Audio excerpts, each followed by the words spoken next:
Kate et Matt sont un jeune couple dans la trentaine. Il est un artiste peintre en difficulté et elle est traductrice. À la recherche d'une vie plus authentique et plus saine, ils quittent la ville et s'installent dans une vieille demeure isolée. Leur nouvelle maison nécessite des rénovations et en rangeant la cuisine, Kate voit un oiseau mort dans une armoire et sort pour l'enterrer. Elle est distraite par Matt et se retourne, mais l'oiseau a disparu. En jetant les affaires de la maison, Matt remarque quelque chose de bizarre dans le mur. Alors il déchire le papier peint pour mieux le voir. À l'intérieur, il découvre une grande porte avec un trou de serrure bizarre. Pour déverrouiller la porte, il fouille dans la pile de vieux trucs et y trouve la clé. Matt l'insère dans le trou de la serrure et ouvre la porte ensemble. Et les lumières du couloir vacillent soudainement. Kate sent qu'il y a quelque chose de bizarre dans la pièce. Et elle le suit. Le jour suivant, un opérateur de la compagnie d'électricité arrive pour inspecter la cause des surtensions. Matt demande s'il peut faire quelque chose. L'opérateur dit qu'il n'a encore jamais vu quelque chose comme ça. Avant de partir, il raconte à Matt que les anciens propriétaires ont été assassinés dans la maison. En entendant cette nouvelle choquante, Matt fait immédiatement des recherches sur le sujet. Dans un vieil article de presse, il apprend que le couple qui est mort s'appelle Paul et Madeleine Schaeffer. De plus, l'identité du suspect reste inconnue et il est désigné sous le nom de John Doe. Matt, en tant qu'artiste, essaye de dessiner le visage de John et fait une pause dans la mystérieuse salle. Il termine une bouteille de liqueur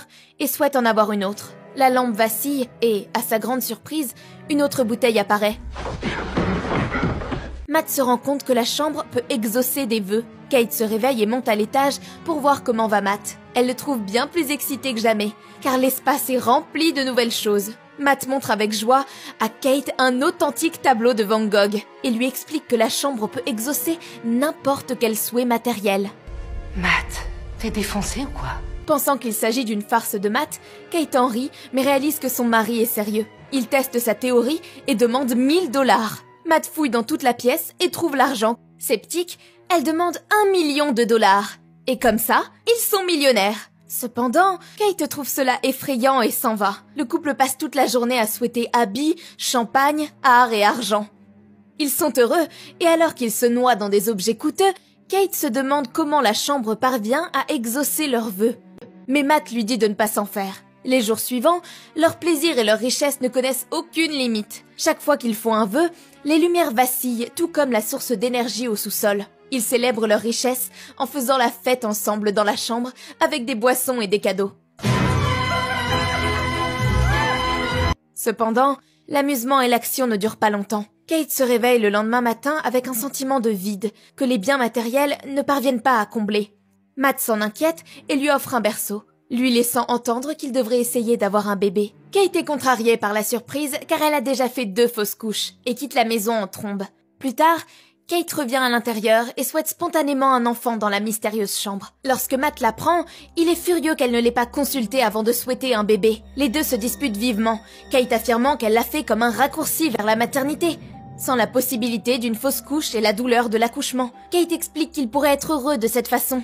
Matt est tout à fait contre cette idée et incite Kate à ramener le bébé dans la pièce pour souhaiter sa disparition. À ce moment-là, le couple entre dans la pièce, mais Kate refuse en larmes d'abandonner le bébé. Au lieu de cela, elle le remet à Matt, mais celui-ci n'a pas pu accomplir l'acte lui aussi et le rend à sa femme avant de s'en aller. Finalement, tous deux décident de garder le bébé et ils deviennent parents du jour au lendemain. Sur son bureau, Matt repère son dessin inachevé de John et effectue des recherches supplémentaires sur l'incident survenu il y a plusieurs décennies. Il apprend que le meurtrier présumé est toujours en vie dans un hôpital psychiatrique. Dans un autre article d'archives, John disait que la chambre l'avait poussé à agir. Peu de temps après, Matt se rend à l'hôpital psychiatrique pour rencontrer John en personne et lui poser des questions sur la pièce. À son arrivée, une infirmière prévient Matt que personne n'a rendu visite à John depuis 45 ans, à l'exception des journalistes. Il se retrouve face à un John beaucoup plus âgé et commence à l'interroger sur la pièce mystérieuse. Affichant un sourire sinistre sur son visage, John dit à Matt qu'il attendait ce moment depuis longtemps.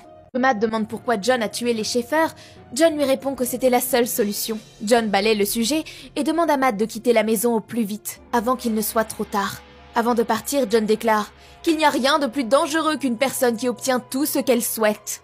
Sur le chemin du retour, Matt s'arrête dans une station-service. Mais à sa grande surprise, son argent se transforme en poussière. Il se précipite chez lui et jette l'argent restant pour voir s'il en sera de même. Ensuite, il apporte le tableau de Van Gogh à la porte, confirmant ainsi qu'une fois à l'extérieur, les choses se transforment en poussière. Dans un accès de rage, Matt brise les murs pour connaître le mystère de la pièce, mais en vain. Il ne voit que des fils entrelacés et trop difficiles à suivre. Il déchire alors le papier peint et découvre un plan de la maison avec les guides des fils connectés. Pendant ce temps, Kate amène le bébé à l'extérieur, mais Matt l'arrête, l'avertissant que ce n'est pas sûr, mais ne lui dit pas la vraie raison. Peu de temps après, le bébé crie de façon incontrôlable, comme s'il souffrait. En entendant cela, Matt part à leur secours. Dehors, le bébé vieillit mystérieusement et devient un jeune enfant en quelques secondes. Quand ils rentrent dans la maison, le couple ne peut pas croire ce qui se trouve devant eux.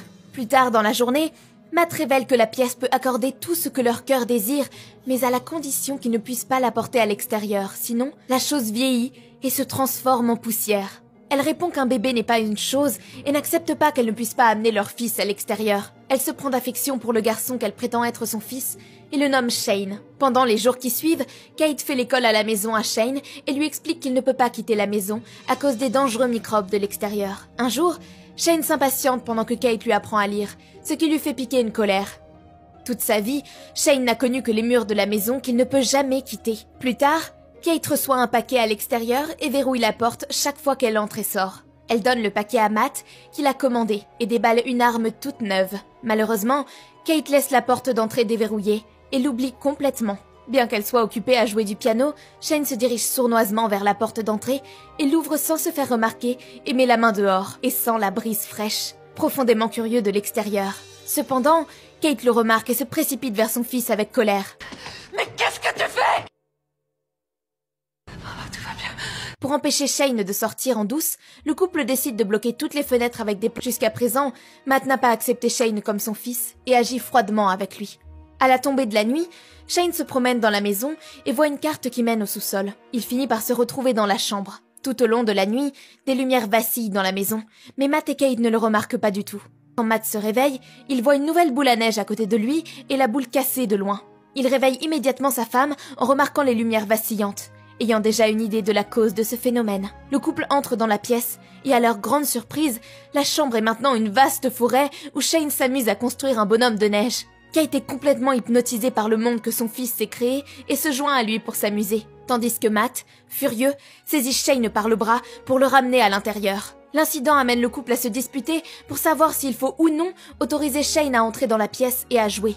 Matt insiste sur le fait que c'est dangereux, mais Kate pense le contraire. Pendant qu'ils discutent, le téléphone sonne et Shane répond. Matt prend le téléphone du garçon et John apprend que le couple a souhaité un garçon. Dans la cuisine, Kate écoute leur conversation avec un autre téléphone. John explique que cela implique le sacrifice ultime de la vie pour que Shane puisse sortir libre de la maison.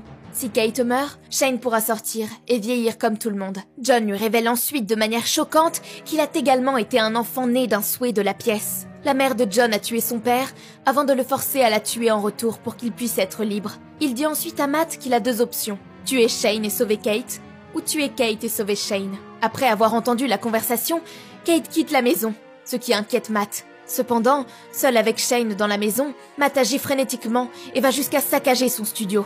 Ensuite, il prépare le dîner pour Shane. Le garçon, curieux, ne cesse de lui poser des questions, et comme il est de plus en plus agacé, Matt perd son sang-froid et explique à Shane qu'il n'est pas un vrai garçon et qu'il n'a pas de parents. Dans un excès de rage, Matt traîne Shane par la porte d'entrée. Effrayé, le garçon remonte en courant. Matt se rend compte qu'il l'a blessé et s'excuse sincèrement de ses actes. Le garçon demande si Matt peut lui faire la lecture et ils finissent par dormir l'un à côté de l'autre. Kate arrive chez elle et est encore confuse par ses émotions, mais la vue de Matt et Shane couchés l'un à côté de l'autre lui apporte la paix. Tard dans la nuit, le couple partage un moment intime sous le regard de Shane. Le garçon attend que ses parents s'endorment et vole la clé de la porte d'entrée. Le lendemain, Matt et Kate découvrent que Shane est sorti après avoir vu la porte d'entrée ouverte. Dans un autre endroit de la maison, ils sont stupéfaits de voir Shane vieillir du jour au lendemain. Bien qu'il ait toujours l'esprit d'un garçon, il semble maintenant être un adulte et tient même ses parents en joue. Une fois que Kate l'a calmé, Matt s'est jeté sur Shane et les deux se sont battus. Quelques instants plus tard, Kate se réveille et Matt l'informe que Shane est mort. Dévastée, Kate sort et fond en larmes, incapable de faire face à la mort de Shane. Matt la réconforte et la ramène dans la maison. De retour dans la pièce où la bagarre s'est produite, le vrai Matt reprend conscience et cherche sa femme dans la maison. Et apprend que Kate et Shane, qui s'est transformé en Matt, sont à l'intérieur. Pendant ce temps, Kate ne sait toujours pas que c'est Shane qui est en face d'elle au lieu de Matt. Cependant, elle réalise la vérité sur l'identité de la personne en face d'elle après que Shane ait pris l'habitude de manger de la glace. Matt tente de se frayer un chemin à l'intérieur de la pièce avec toute sa volonté, en brisant le mur et en passant à travers tous les fils. Il attend finalement The Room, qui est maintenant une forêt pleine de bois. Il révèle que Shane a utilisé The Room pour agrandir l'espace extérieur et dupliquer la maison à l'intérieur. Il s'est métamorphosé en Matt pour kidnapper Kate dans la maison clonée et profiter d'elle de manière sensuelle.